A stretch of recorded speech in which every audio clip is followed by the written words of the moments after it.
Alright guys, welcome back to Formula 1 news. A disappointing qualifying for Mercedes, but some positives to take away, especially in regard to potential weather conditions for tomorrow's race. Mercedes were quick on Friday in the rain. It looks almost certain to be raining in Suzuka before or during the race. Could the extra rear wing Mercedes are running prove critical when it comes to performance in race conditions? Very much intrigued to your thoughts in the comment section below. Hit the like button if you enjoy. Subscribe if you are new as always. I'd greatly appreciate it. It really helps out the channel. Thank you very much indeed for doing that one. Plenty to discuss. Disappointing qualifying, of course, for Mercedes. Just wanted to mention this real quick because Mercedes have kind of submitted at the same time I believe they submitted their numbers to the FIA. They also had to kind of submit their revenue to HMRC, right, to Majesty's Revenue and I guess maybe His Majesty's now Revenue and Customs. Now, I mean, look, so therefore the numbers are out there in terms of what Mercedes AMG spent and these type of numbers, and they spent significantly less in 2021 than they did in 2020, despite having far less races that season. Now, in fairness, the number that they come up with, which is like maybe 270, 280 million, that includes like probably more factors than just what is considered in the cost cap. It probably includes like Hamilton's salary and stuff and things along those lines. But as Adam Cooper goes on to say, every UK company has to give their 2021 accounts to the government by the same deadline, and then the government publishes them. Funnily enough, Red Bull Racing is late, right? So pretty interesting if for whatever reason they're kind of late to be submitting these numbers to the government, and therefore we have Mercedes numbers on what they spent during last season, even though like it's difficult to determine exactly how much of that falls under the cost cap territory. But Red Bull don't have these numbers yet, so definitely more to say in the coming days and weeks potentially on the whole cost cap shenanigans, which won't go away anytime soon. P6, P8 for George and Lewis in qualifying. It was actually George Russell that was kind of dominating Hamilton all day in FP3, Q1, Q2, but in kind of classic Hamilton fashion, pulls it out the bag in Q3 and puts it above his teammate. I don't believe George has actually outqualified Lewis since maybe Hungary when he stuck it on pole. Since then, I think Hamilton's been on top every single time. But obviously, you know, regardless, not the positions they wanted to be in. P6 behind an Alpine in Ocon, that's not ideal. Now, Hamilton says actually the car was performing rather well, kind of as he would like it to, but they just didn't have the straight line speed performance to actually compete with the top guys. This obviously isn't ideal at all, but they may well be thinking about the race tomorrow, because I think Mercedes realise here they don't have the car in dry conditions, like really in any circumstances, to challenge the top guys unless they're around a very specific circuit which suits their car. And there are some straights around Suzuka, right? There's the back straight into 130R, and there of course is the home straight as well down into turn 1. So these elements of the track, obviously Mercedes know they're going to suffer there, so they thought, you know what, let's just set up the car for, you know, good downforce level to make the car operate very well in sector 1 into sector 2. That's what Hamilton says here, where he was having a great time. It was a really fun experience, but they end up about 9/10 of a second off the pace. Yeah, we were losing a lot of time on the straights, but the car was feeling really good else throughout the rest of the laps. So it was fun, and my laps were generally good. I didn't have any problems otherwise. I think we were losing something like 5 or 6 tenths just on the straights. So, but otherwise, you know, we kind of anticipated it going in. We have a bigger wing than the other guys. Yeah, that's about it. Yeah. What about tomorrow? Maybe mixed conditions. Who do you think you can be fighting with, and you know, how far up can you be fighting? It depends on the conditions that we have. If it rains, I think we didn't look too bad yesterday in the wet conditions. So I think either way we should be a little bit closer than we were today. And yeah, just hoping for a better race result than we had yesterday. A win even possible if things go your way? I think that's a real reach to try and say that we can get a win. Those guys are 9 tenths ahead, so you don't go from being 9 tenths behind in qualifying to winning a race. Good luck anyway.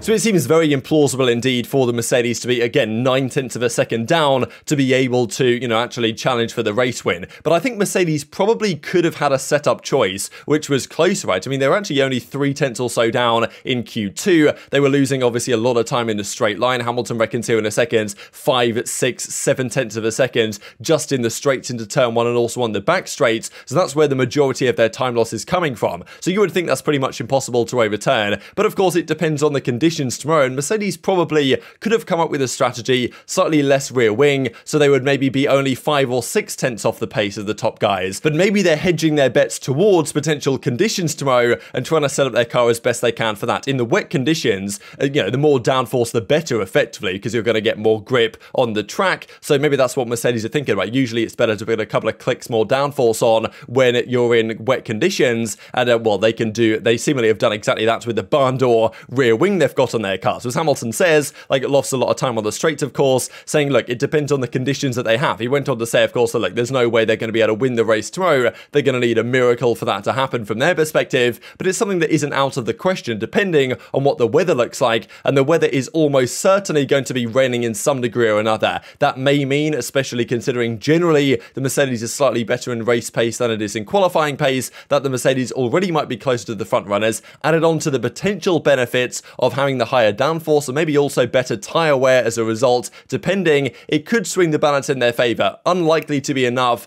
to challenge for a win, but, you know, some crazy things sometimes happen in Formula 1. So I think really what Mercedes have done here is they're taking the risk that tomorrow will rain and their car setup will work well, because they know that if they go with a car setup that is kind of middle of the road in terms of downforce and stuff, they still will be 5th or 6th maybe on the grid, and then tomorrow they lose all their chances of potentially challenging for wins or even a podium. This method might still give them a chance, but as Russell says, this is the first high downforce circuit really where there's long straights as well. Even Hamilton, I think, was joking about the fact that a Red Bull without DRS is faster than the Mercedes with DRS, which isn't technically true on the numbers, but it's probably not actually too far off, especially with, as I say, the barn door the Mercedes have got on the back of their car. Now, it may help them if it rains heavily, and it probably will based on what we see as it stands. And even Ferrari have clarified a similar thing. They're like, yeah, Verstappen's going to be strong. We'll do everything we can to beat him tomorrow. Sure, Ferrari once again went pretty hard to try and get above Verstappen in qualifying. If they could achieve that, they, I'm sure, would have been pretty confident with a 1-2 finish. They'd have been good enough for the race result. They probably would have been pushing pretty hard for any Verstappen penalty, as we talked about earlier today. But that is the thing. The race will have many important aspects, one of which is going to be the weather. That is the key factor really tomorrow, what the weather does, and I'm sure the teams have been analysing possible scenarios. This is what the kind of rudimentary analysis here on like a weather news or whatever, if you just Google Suzuka weather, this is what you find. Precipitation tomorrow at, at 11 AM, so 40% chance of rain all through the morning in Suzuka, and then at 2 PM when the race, I believe, is scheduled to start in Japanese time, it's a 90% chance of rain. So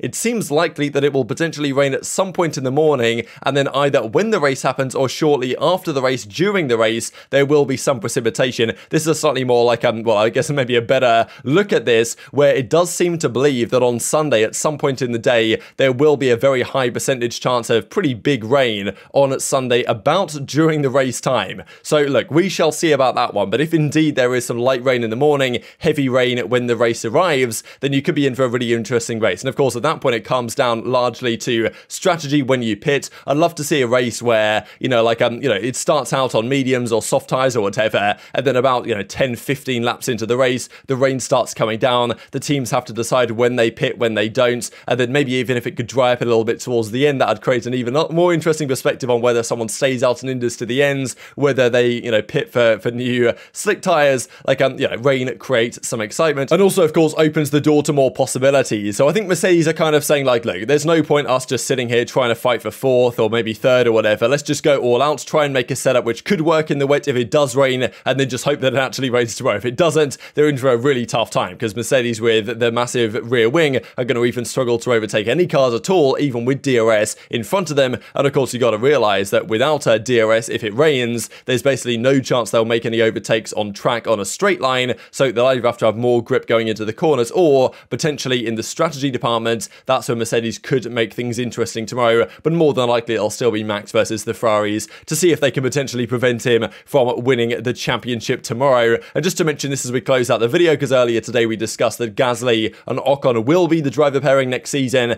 at Alpine. The first all-French driver lineup for actually the first time in 29 years, since 1994, also with a Renault engine. But very much enjoyed your thoughts in the comment section below. Hit the like button if you enjoyed, subscribe if you are new, take care, and I'll see you next time.